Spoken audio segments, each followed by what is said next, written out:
Hello, everyone.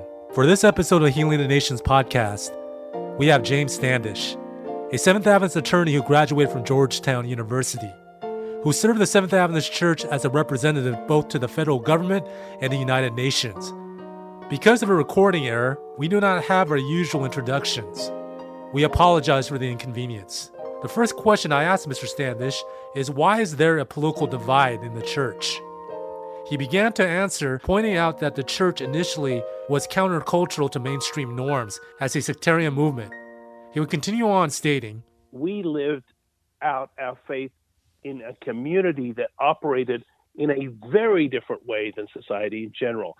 There's a beautiful document that I read not too long ago by the Historical Society about the early time of Adventist settlement in Battle Creek, Michigan. And what they said in that document was early Adventists lived in a way that was very radical. Black Adventists and white Adventists had each other over to each other's homes, and they lived in this integrated community that was completely and utterly out of the norm for the times. So this is a radical experiment. We have this radical perspective on humanity, on the gospel, on our understanding of prophecy, and how we lived it out, right? But then as time went on, we began to integrate. We became more respectable, we became more mainstream, and we became to act like the society in which we lived. Eventually, we get to the point where we have completely and utterly integrated our views on race with the views of society, to the point that the General Conference cafeteria, the cafeteria at our church's global headquarters, is segregated. Blacks cannot eat there. In addition, we have a terrible case where a black Seventh-day Adventist came to the Washington Adventist Hospital, the sanitarium, and was refused treatment because they did not take black patients. And of course, there's lots of cases in this area where I live, where blacks were not welcomed into local churches. They were told to go to black churches. So we started off this radically different organization, this radically different culture. But by the time you get to the 1950s, well before the 1950s, but by the time you get to the 1950s, we look exactly like the people we live next door to, right? We have assimilated, and we've taken on those values. And even worse, Peter, and this is what you see in religious societies, I think generally, we start to confuse the compromises that we've made to be part of our society with our principles. And so eventually the United States gets away from segregation, but we're at the end of that. We integrate our institutions after the state integrates it. In other words, we go from being at the absolute forefront on this issue to lagging behind. Well, why is that? It's because we have become like our society and confused our compromise with our principles. I think today is no different. We, as Seventh-day Adventists, do not do a very good job at transcending our demographics. Our political perspectives are really no different than other people similarly situated in our demographic group. And that goes by our race, our income, our education level. If you can tell me your race, income level, your education level, and where you live, you're basically your demographics, and you're a Seventh-day Adventist, I have a pretty good idea of what your politics are going to be. It doesn't seem to make much difference that we're Seventh-day Adventists. And what you see is that Seventh-day Adventists, whether they're Democrats or Republicans, justify their beliefs, their political beliefs, as being supported by their religion. So this is what I believe is happening. We are seeing our faith through our politics, not our politics through our faith. Our demographic identity is much more important to us than our faith commitment. So as we've seen the Democrats and Republicans in the United States veer off, and the left become more left and the right become more right, and then the Republican Party sort of transform from being the party of free trade and so forth to a different sort of thing. We've just seen Adventists go with the parties. As the parties have become further apart, as the politics has become more toxic, as the talking points have become sharper, as the agreement and compromise in society has become harder and harder to find, so it is with Adventists. And so we see people arguing, on Facebook and in society, and even in churches, with people, being very, very polarized, and that's not a surprise, because really our politics have become a preeminent identity that we see our faith through, rather than vice versa. Now, you posted a video on your social media appealing to church members in regards to the attack on the Capitol. What compelled you to do this? Well, I happen to live not that far from the Capitol, about 20 minutes, I suppose, and I work down there a lot, so I'm very familiar with the whole milieu, and I know Adventists who work in that area. Good people doing their very, very best. And when I watched the riot at the Capitol, and even terms now are politicized. Some people call it an insurrection. Some people call it a riot. Some people call it a protest. Whatever it is, it's 6 of one, half dozen the other. The people ransacking the Capitol and calling out for the killing of Nancy Pelosi and other people. I just figured that the entire country would see that for what it is, which is objectively an attack on democracy. Irrespective of whether we're Republicans or Democrats, it really the people who were threatened, including Mike Pence, he's a Republican. It's irrespective. And what I was shocked by, and maybe I shouldn't have been, but was to see people sort of downplaying it, explaining it away, sort of doing what was now termed whataboutism. Well, that's bad, but what about what the Democrats did, and so forth. And I found that very troubling. I found it very troubling because there's a point at which behavior cannot simply be seen through partisan, goggles. And I'm not a party guy. I'm an independent, and I'm an independent because I don't fit into political parties. And I don't fit in political parties, I think, at least I try, because I put my faith before my political leanings, right? And if you take your faith through seriously, I think for most of us will realize, hey, neither of these parties is reflecting the views of Jesus Christ or the Seventh-day Adventist Church. It's just not. They're not organized to do that. So I'm an independent, but nonetheless, the thing that worries me, Peter, and I think all of us should be worried about, is when something that incredible happens, where you have people smashing down the Capitol doors and ransacking offices and calling for the death of the vice president and the Speaker of the House and so forth.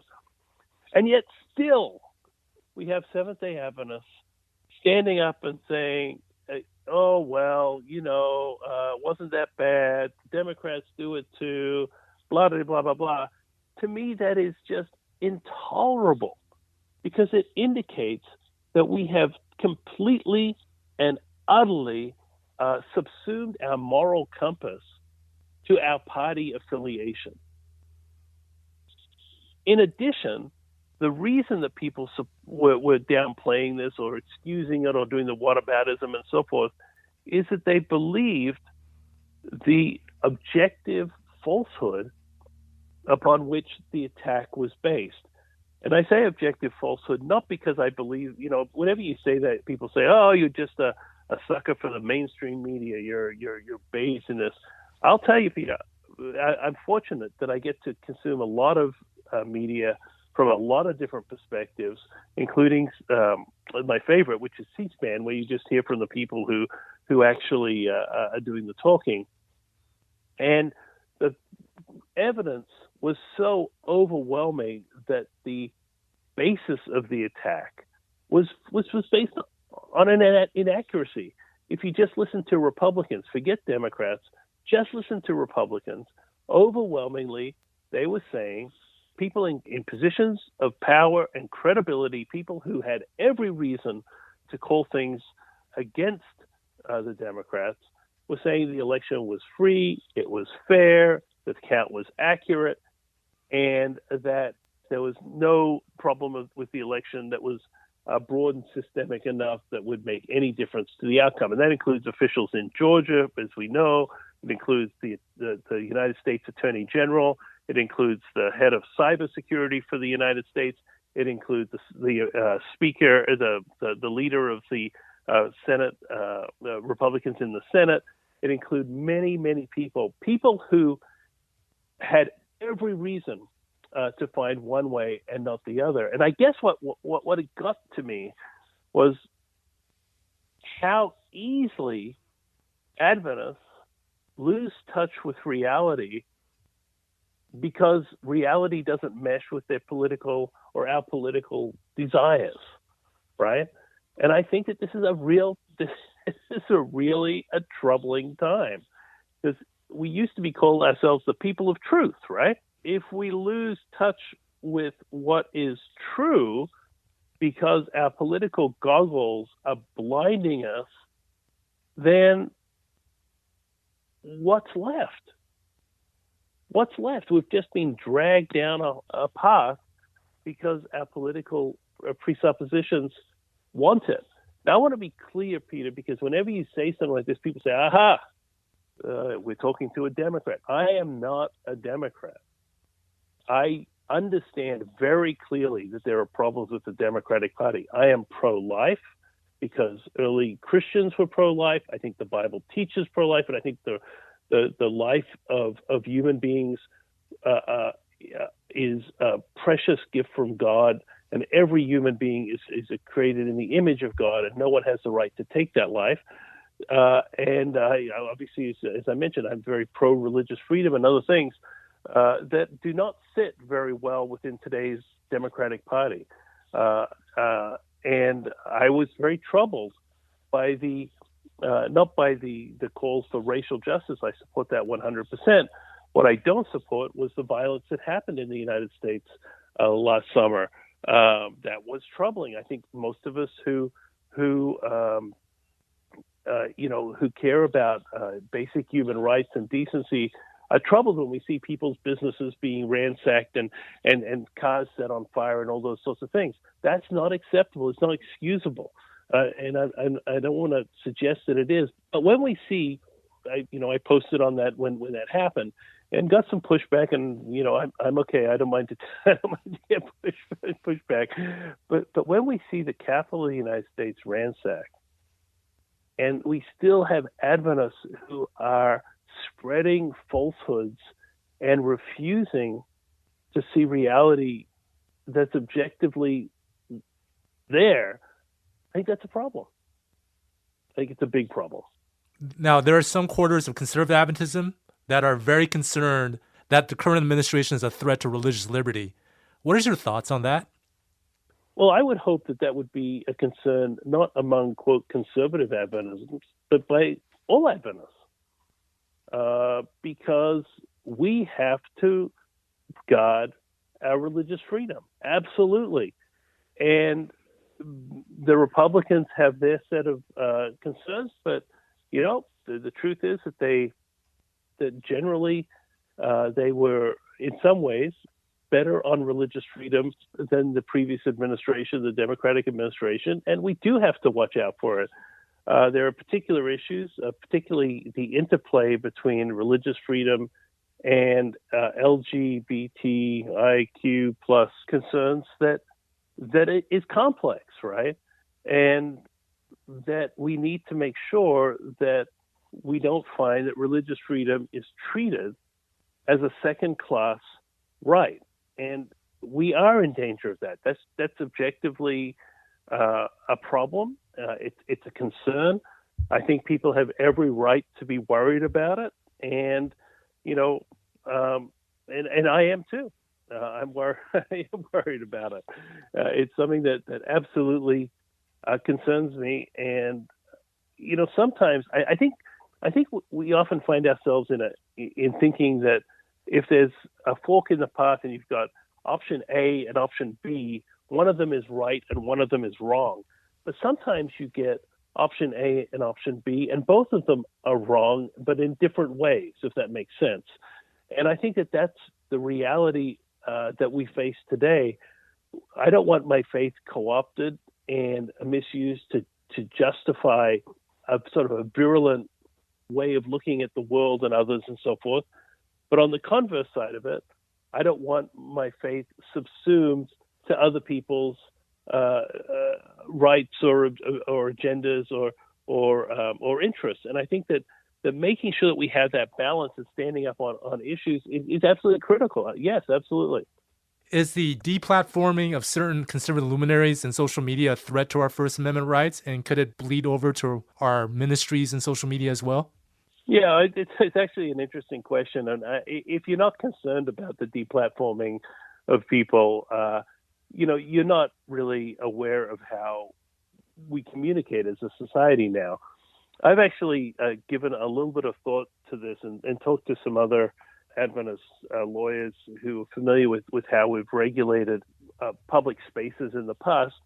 We understand that the Facebook and Twitter and YouTube and Google and so forth, they are private companies, and as such, private companies can censor the content that they carry as a general rule of thumb. But because of the way the internet has developed, they're really more than private companies, and they have monopolistic status, or very close to it. In the old days, if you go back to when the Constitution was framed and the Bill of Rights was adopted, when we said freedom of speech, you could go and make your point either through flyers or a speech in the public square, literally in the public square.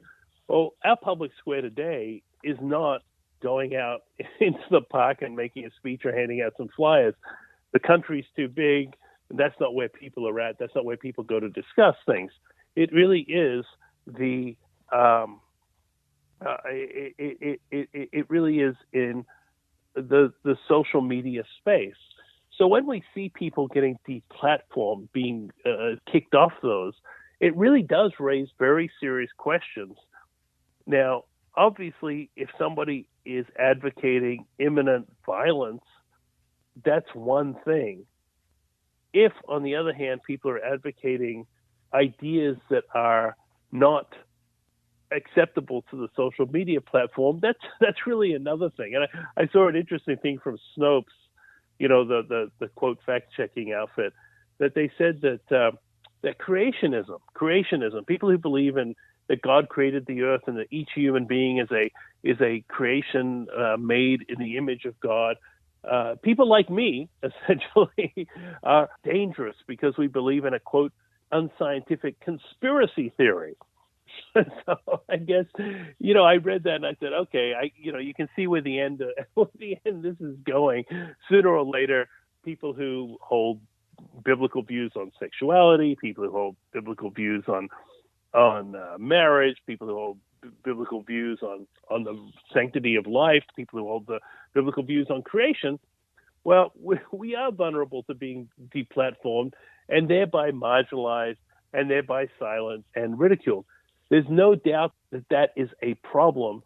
My suggestion, and it's a modest one and not completely formed, but is to treat social media and media companies in a way like we taught that, in the way that the law treated networks back when CBS, NBC, ABC were the sort of three networks, and they had fairness doctrine imposed on them, where they had to be balanced, or at least they were supposed to be, because we understood that by giving them these licenses to the airwaves of the country, that it gave them a voice that was disproportionate.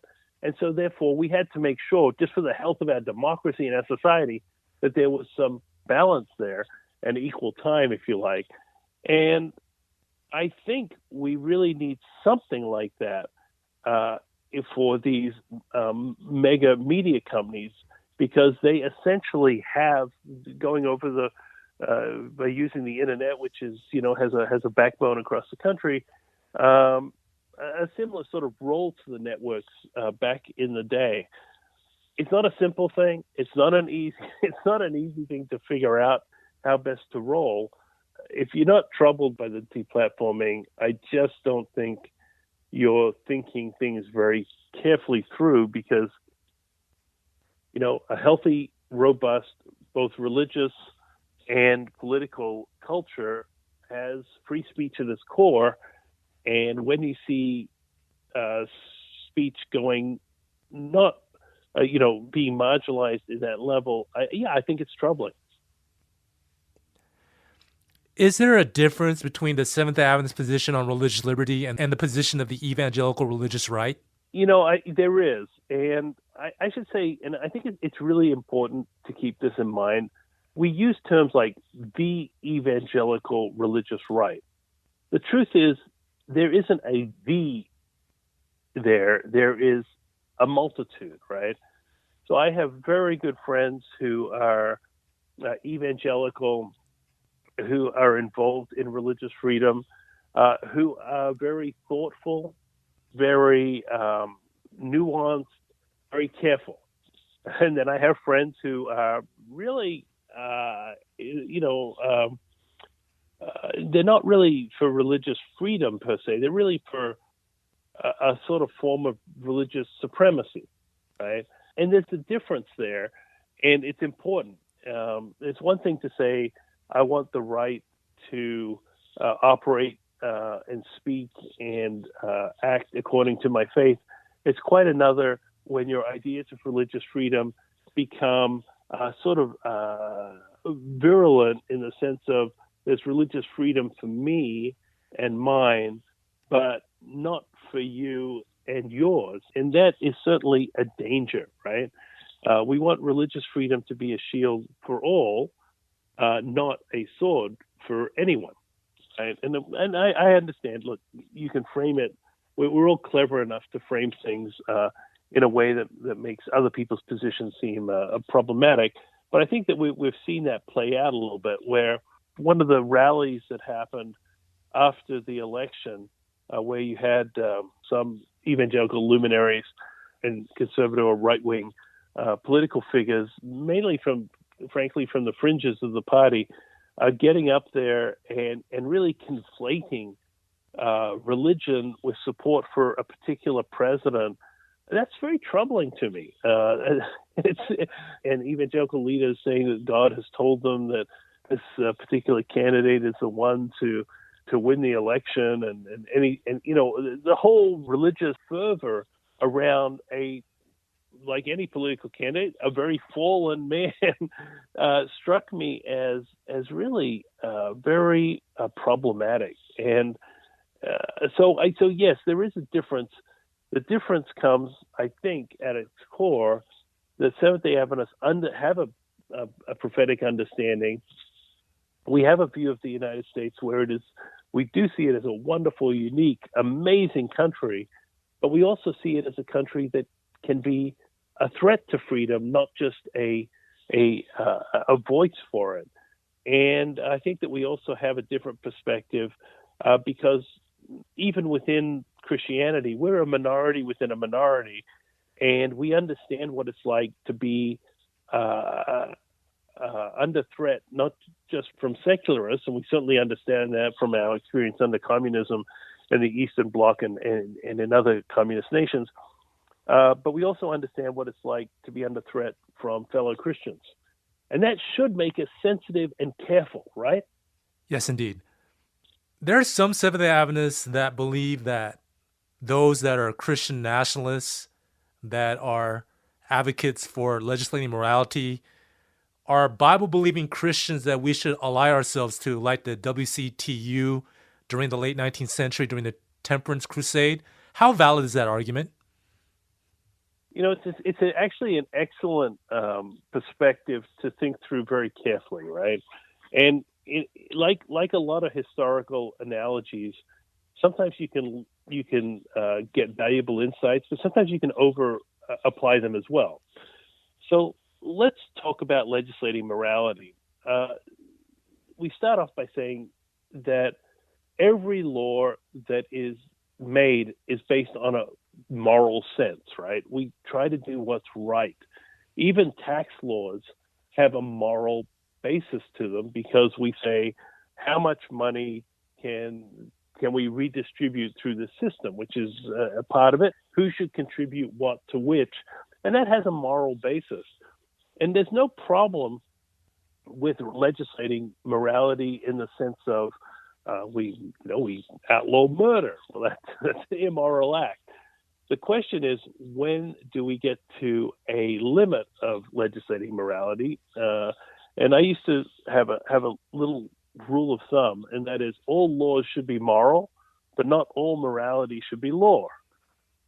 It goes off the tongue easily, but debating where the limit should be is complex. I think that there are issues where we can join together with a wide variety of people, just like we did during the temperance movement. And if you read Ellen White's writings on it, they're very, very strong and very much in favor of being engaged in the public square. I see that as non-problematic.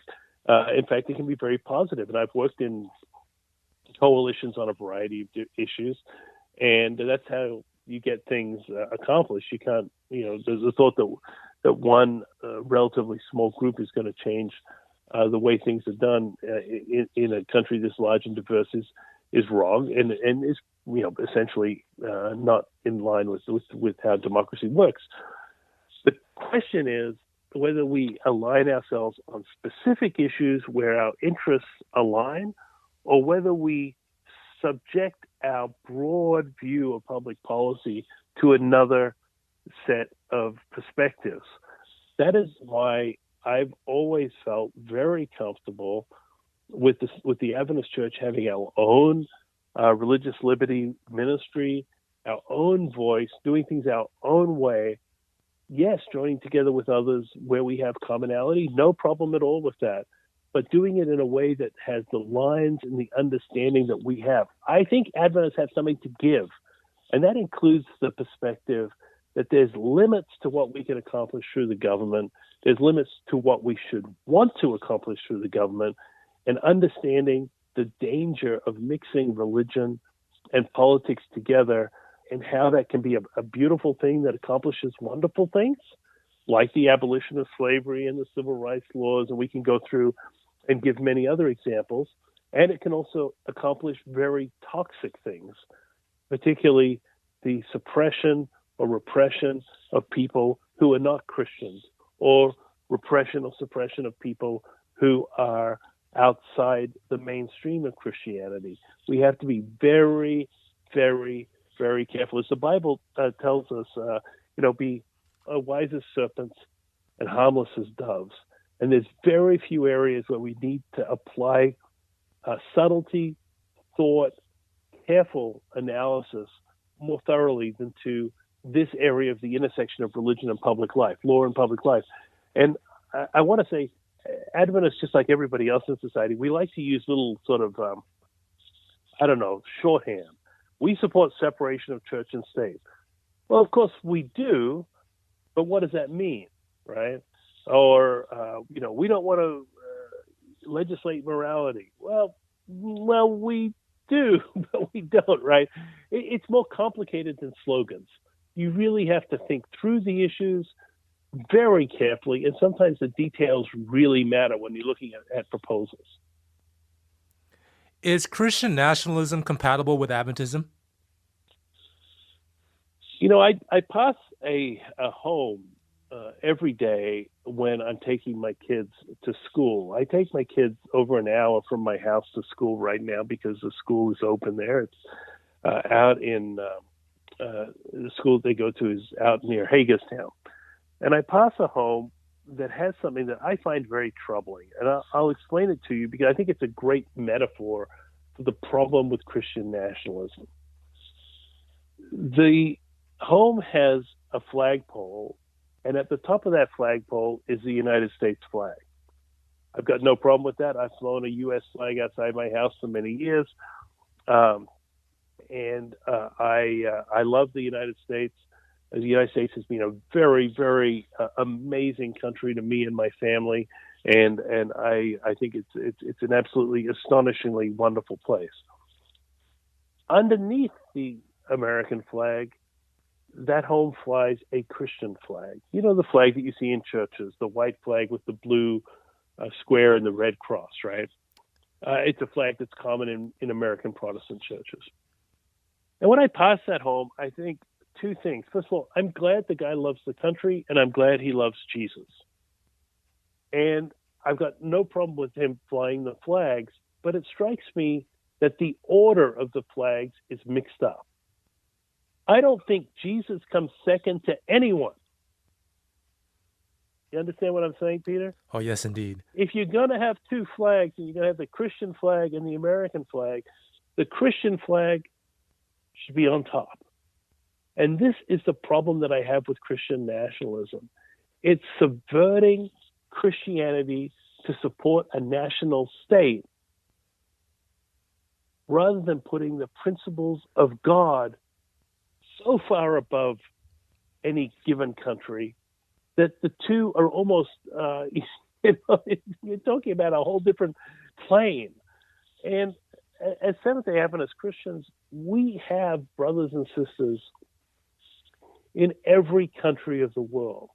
They, I don't think you know this, Peter, but I have a son who is from China. There are over 400,000 Adventists in China. That's a little bit hard to quantify because of the situation in China. But you name almost any country. I mentioned earlier a story about an Adventist who is Iranian.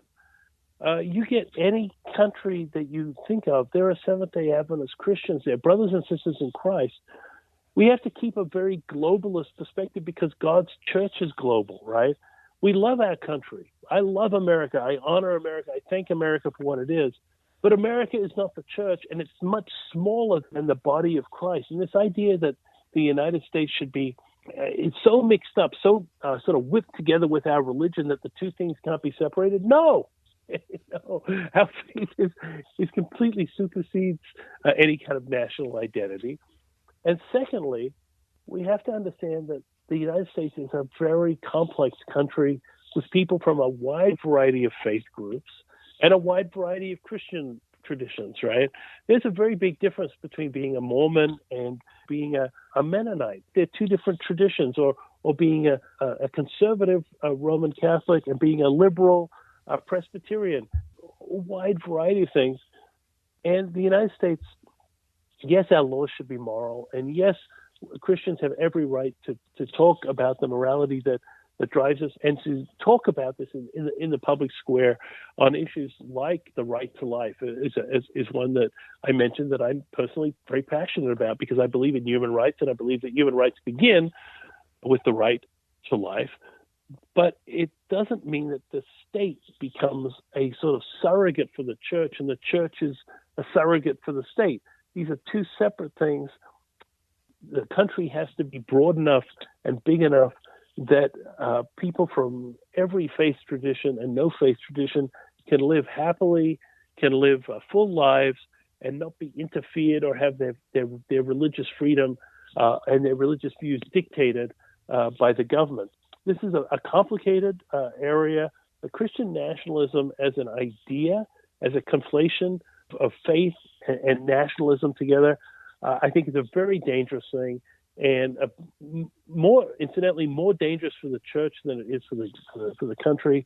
And it is not something that I think that we can endorse. And I think it's something that we have to really work very hard to ensure is not integrated into our culture, our church culture. Have you seen more racism expressed among church members in the last 4 years because of more Adventists accepting Christian nationalism here in the United States? You know, that's a good question.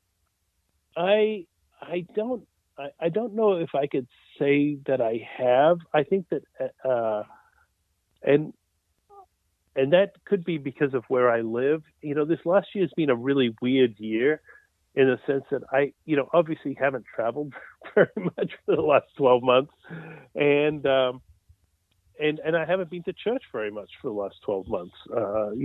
Everything's been virtual, and so really, I'm not sure I've seen that. I know there's been a lot of discussion about racial equity, and race relations. I'm not sure. I think very good. This is a complicated area, and we want to create a society where everyone is treated justly, fairly, with dignity. Right? That's our goal, and that's been core to who Adventists are from our start. We lost sight of it, but let's get that back. I mean, absolutely. I will say this much: I have felt very, very uncomfortable on multiple occasions with public pronouncements that I think were very damaging to race relations, right? Didn't show adequate sensitivity or not even sensitivity, adequate respect to people. I think of statements that were made that really demeaned Mexican immigrants, for example. That makes me very, very unhappy. I completely disagreed with those statements. I disagreed with some of the statements made that exacerbated racial tensions in America rather than calming them down and trying to find common ground. I don't know if that's because of Christian nationalism per se, or nationalism, or just flat out sort of appealing to people's prejudice.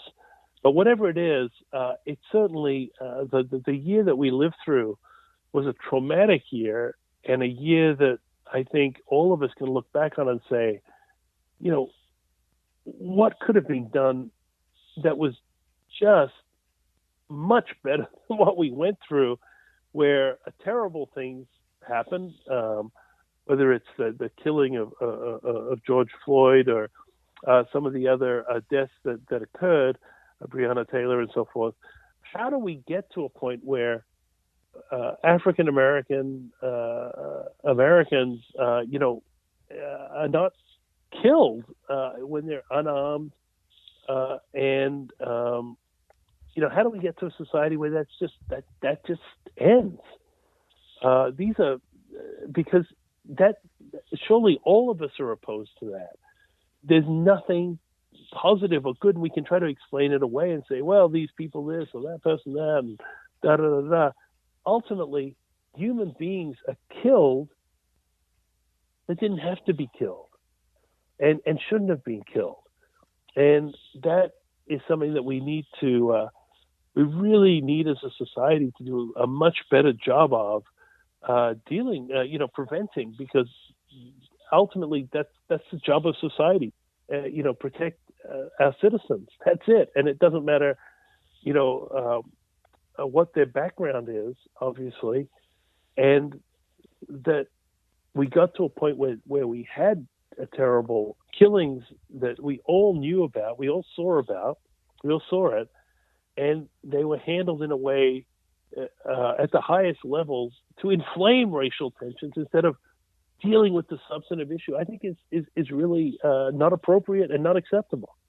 Has our prophetic interpretation changed as members embrace more of a friendly attitude towards evangelical Christian theology?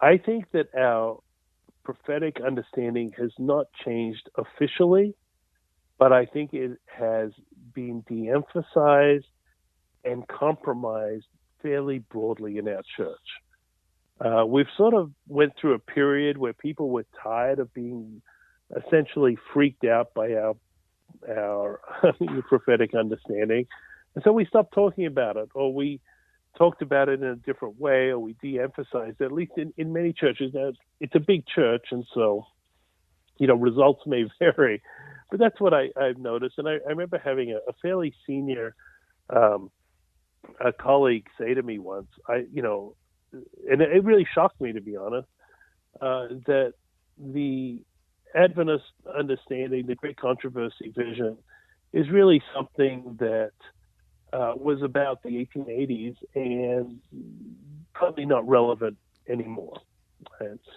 And I was kind of shocked by that. I should say the individual who said that to me doesn't work for the church anymore. And we talked about it, and he just said, look, this vision is not possible anymore. It was a sort of time-specific understanding. And I think the last year, if anything, has rammed home to us that the great controversy vision is a lot more relevant today than many of us like to think.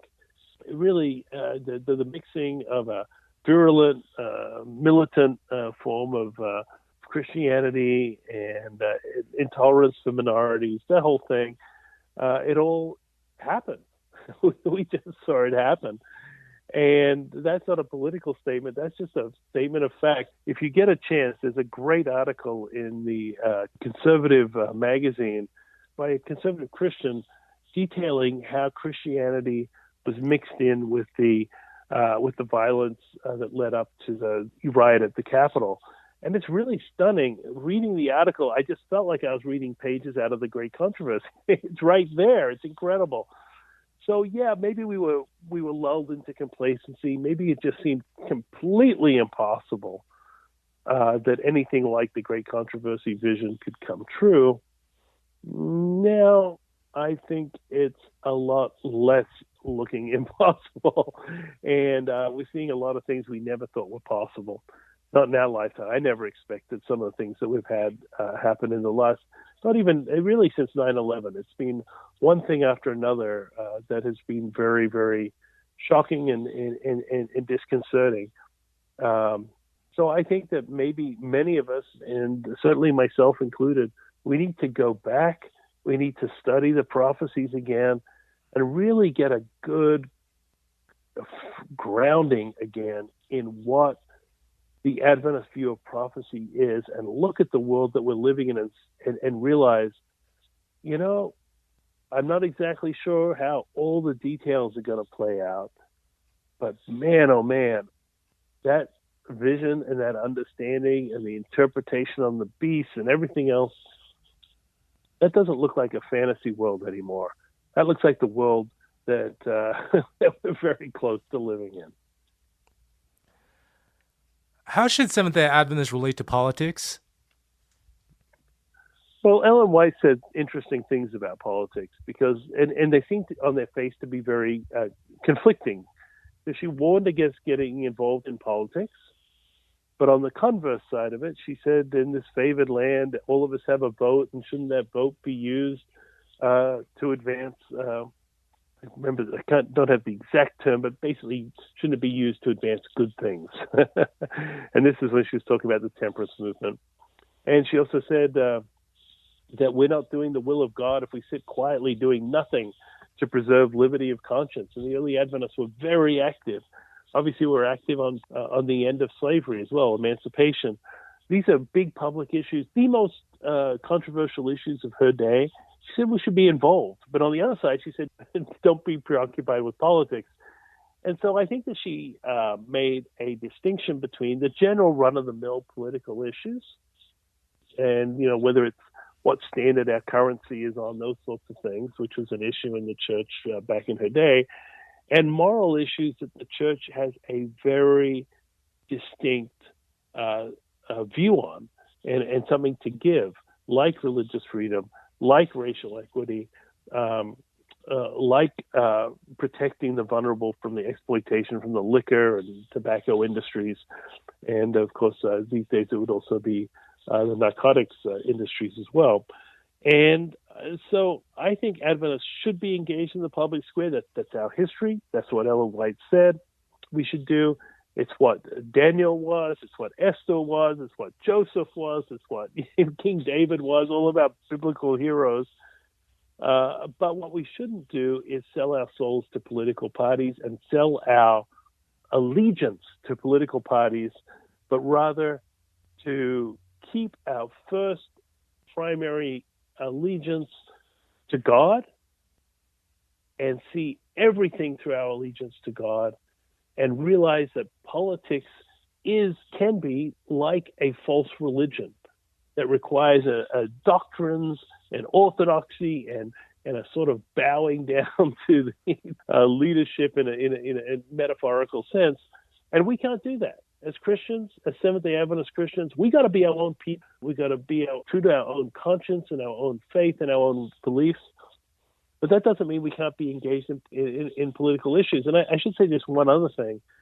Ellen White also said that she's talking to young people, youth, have you dreams that you dare not express, that one day you'll sit at the height of intellectual greatness, that you will sit in legislative chambers and make the laws of the land. And then she went on and said, there's nothing wrong with these aspirations. Aim high and spare no effort to reach the mark. We should have Adventists who are legislators. We should have Adventists in the State Department and in our state governments and so forth. There's nothing wrong with that, as long as we are very careful to put God first, country second, party third. And I see a lot of exactly the opposite, where the party is number one, the country comes as distant second, and God, he fits in around the cracks. It doesn't work. It's a disaster for us morally on an individual level, and it's not working very well for the country either. James, thank you so much for your time. It's a great honor to have you, and we'd love to have you back in the future to talk more, especially with your involvement in the United Nations. But thank you so much for joining us. Hey, Peter, and I just want to thank you and tip my hat to you. I know that you're teaching in academy there, and I really admire your dedication to providing a thorough, thoughtful, engaging education to our kids, and an education that's not just simplistic and full of little sound bites, but really helps people think through what some of the issues are and how we engage with them. And the questions that you've asked me indicate that you understand. We're talking about very complicated stuff in a very nuanced milieu of ideas and concepts, and trying to be a faithful Christian, a faithful Seventh-day Adventist Christian in all of this. It's not easy. It's simply not easy. I know, because I live it, right? But just because something isn't easy doesn't mean that we shouldn't do it. And so I thank you so much for the hard work that you're putting in to prepare young people to do that in their personal and maybe some in their professional lives. And I pray that God blesses you in your teaching ministry there. Praise the Lord, and thank you so much for the kind words. Definitely blessed by that encouragement. Before we close, can you say a closing word of prayer for us? Oh, surely. Dear Lord, we thank you so much for loving us. And we thank you that you've given us the law of love in our hearts to love others. Lord, you know that we live in a world that is very, very troubled. And that trouble is outside of our church, but it's also in our church, because we are society in many ways. And Lord, I ask you to give us wisdom, to give us humility, and most of all, to give us love. And even when people disagree with us, let's love each other. And even when we find things that are complicated, frustrating, even angering, please give us your patience. Lord, please make us humble, just like you are humble. Help us to be kind in all that we do and all that we say. You know that we're very fallen, very imperfect, and we just ask you to help us to rely on your grace. And Lord, please write your law right into our hearts, I pray. Amen. Amen.